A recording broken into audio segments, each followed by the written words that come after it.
ఒక్క 2 నిమిషాలు. పవన్ కళ్యాణ్ గారు నిన్న కొన్ని మాటలు మరి ఎంత విచిత్రంగా ఉన్నాయి అనే దానికై ఒక మాట మాట్లాడారు.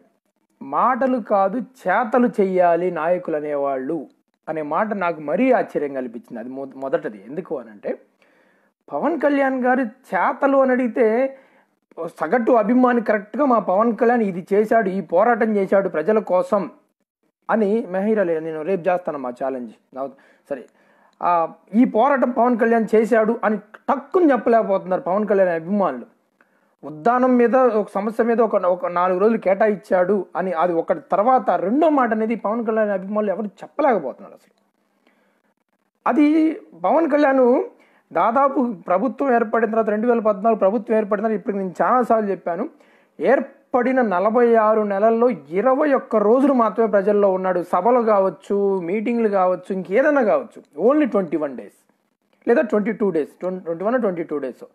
అంటే కనీసం 46 నెలలు అంటే 23 days అన్న ఉంటే 2 monthsకి ఒకసారి ఉన్నట్టు, కనీసం ఆయన 2 monthsకి ఒకసారి కూడా ప్రజల్లో లేడు. ఆయన వచ్చి ఈరోజు మాటలు కాదు చేతలు కావాలి అని చెప్తా ఉంటే నాకు ఆశ్చర్యంగా అనిపించింది. కాదు అని తప్పు అని ఎవరు నిరూపించి నేను తప్పు పడతా, నేను ఒప్పుకుంటాను అది తప్పని. పవన్ కళ్యాణ్ గారు ప్రభుత్వం ఏర్పడిన 4 నెలల్లో విపరీతంగా ప్రజల్లో తిరిగాడు, ఇన్ని రోజులు తిరిగాడు, ఇదిగో 100 రోజులు తిరిగాడు అని ఇలా ఎవరైనా, నేను నా ఛాలెంజ్ 22 రోజుల కంటే ఎక్కువ రోజులు లేడు అని నేను చెప్తాను. ఉన్నాడు అని నిరూపిస్తే ఎవరికైనా సరే నేను నా తప్పు అని ఒప్పుకుంటాను. రెండోది, అసలు ఇక నిన్న టాపిక్ అద్భుతం అద్భుత సంథింగ్ ఏదో అద్భుతస్య అలా అన్నమాట. తెలంగాణ వ్యవహారం ఇప్పుడు అసలు లైవ్లో ఉందా ప్రజల్లో? మన ఆంధ్రప్రదేశ్ ప్రజల్లో కానీ మన తెలంగాణ ప్రజల్లో కానీ ఇప్పుడు ఆ విభజనకు సంబంధించిన ఆలోచనలు కానీ ఆ విభజనకు సంబంధించిన గాయాలు కానీ అసలు ప్రజల్లో నిజంగా ఉన్నాయా? లేవు. నిజం చెప్పాలి అంటే ఆంధ్రప్రదేశ్ ప్రజల్లో ఒక టీడీపీ సపోర్టర్స్ తప్ప మొన్న కేసీఆర్ గెలవడం అనేది ఎంటైర్ ప్రతి ఒక్క పార్టీ, జనసేన పార్టీ కావచ్చు, సిపిఐ సిపిఎం ఇలాంటి వాళ్ళకి ఎవరికైనా కావచ్చు, వైఎస్ఆర్సీపీ వాళ్ళకి కావచ్చు, కేసీఆర్ గెలవడం అనేది ఆనందాన్నే ఇచ్చింది. సగటు తెలుగువాడికి ఒక టీడీపీ వాళ్ళకి తప్ప అందరికీ కేసీఆర్ గెలవడం అనేది ఆనందంగానే అనిపించింది. 2, తెలంగాణ దోపిడీలో మన పాత్ర ఎక్కడా ప్రజలను అడిగారు, మంచి మాట అడిగారు. ప్రజలని ఎక్కడా మంచి మాట అడిగారు, ప్రజలు లేదు.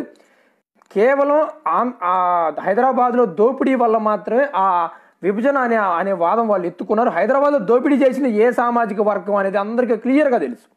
చంద్రబాబు నాయుడు గారి హయాంలో ఎంత దోపిడీ జరిగింది, ఏ విధంగా జరిగింది, భూముల పరంగా కావచ్చు, ప్రభుత్వ కేటాయింపుల పరంగా కావచ్చు ఎలా జరిగింది అనేది తెలుసు. కాబట్టే ప్రజల్లో హైదరాబాద్లో పెద్ద దోపిడీ జరిగిపోతుంది, ఆంధ్రప్రదేశ్ వాళ్ళు చేసేయండి ఎవరు ప్రజలు చేసినా పర్వాలేదు, ఆంధ్రప్రదేశ్ వాళ్ళు దోచుకుంటున్నారు అనే భావన ఎక్కడ కలిగిందంటే ఒక హైదరాబాద్లో. ఆ హైదరాబాద్లో కూడా పర్టికులర్ ఒక సామాజిక వర్గం వల్ల మాత్రమే జరిగింది. అది అందరికీ తెలుసు ఇక్కడ. అయితే ఆంధ్ర ప్రజల పాత్ర ఎక్కడుంది? ఆ రోజు ఆంధ్ర వాళ్ళని కేసీఆర్ తిట్టినా కూడా ఆంధ్ర ప్రజల పాత్ర లేదు, నాయకుల పాత్ర ఉంది. ఇక్కడ సెటిల్ అయిన కొంతమంది పాత్ర ఉన్నమాట వాస్తవం.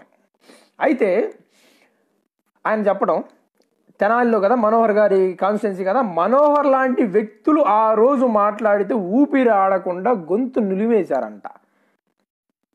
నాదెండ్ల మనోహర్ విభజన సమయంలో మాట్లాడాడు. అసలు తెలుసా ఎవరికన్నా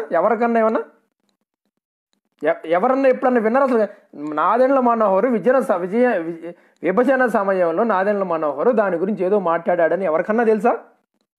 ఇక అంటే ఆయన ఎలా అన్వయించుకుంటున్నాడు చూడండి. లేని దాన్ని ఉన్నట్టుగా, ఉన్నదాన్ని లేనట్టుగా చంద్రబాబు నాయుడు గారు ఎలా అయితే తిమ్మిని బమ్మిని చేస్తారో సేమ్ అదే కాన్సెప్ట్తో పవన్ కళ్యాణ్ గారు హిడెన్ ఎజెండా పెట్టుకొని ప్రజలు అమాయకంగా సినిమాల్లో పరంగా అభిమానిస్తున్నారన్న దాన్ని అడ్డం పెట్టుకొని ఉన్నదాన్ని లేనట్టుగా లేని దాన్ని ఉన్నట్టుగా సృష్టించాలని ఒక ప్రయత్నం పవన్ కళ్యాణ్ గారు కూడా మొన్న మీటింగ్లో ప్రయత్నం చేశారు.